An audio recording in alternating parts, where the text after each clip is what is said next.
Looking back then, over your long history as an entrepreneur and growing these businesses, is there any advice that you wish you had had that you would maybe give to somebody in your position starting out?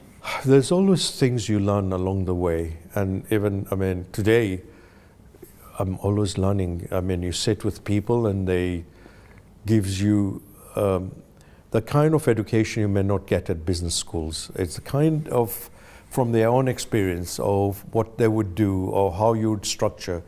Even at the time when I bought, I told you, JAPEX, there were only 2 bidders. I bid it 67 million and the next bidder bid it 14 million. I knew that in later years it made me feel sick, but later on I was sitting with a banker and I was telling him, this is what I bidded. He took on the back of an envelope, he just wrote down the numbers. He said, this is what you should have bidded, more like 45 million.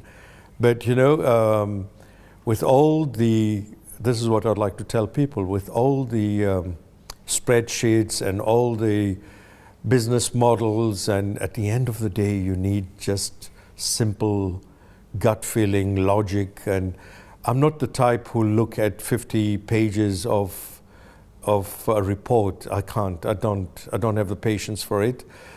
But I like to look at things which can be put on one page. I never write a letter longer than one page. I never write a report longer than one page. And by the same token, I don't like reading an email which is 5 pages. I'd rather have somebody read it.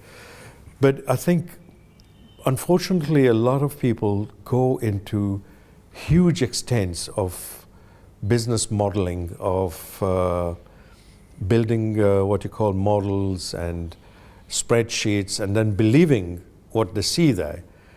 But at the end of the day, it's just you need simple logic. If you can't calculate something on 2 pages, 1 page, then it's not worth it. No, you shouldn't go into all that. You should get the key numbers, the key concepts, and that's it.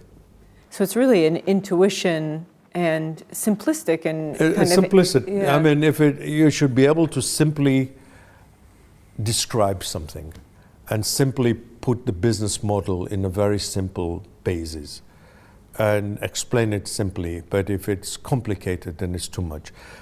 I always tell my people, if you're going to put it on PowerPoint, make sure that every page is no more than 3 bullet points. I don't want a PowerPoint page which is really packed.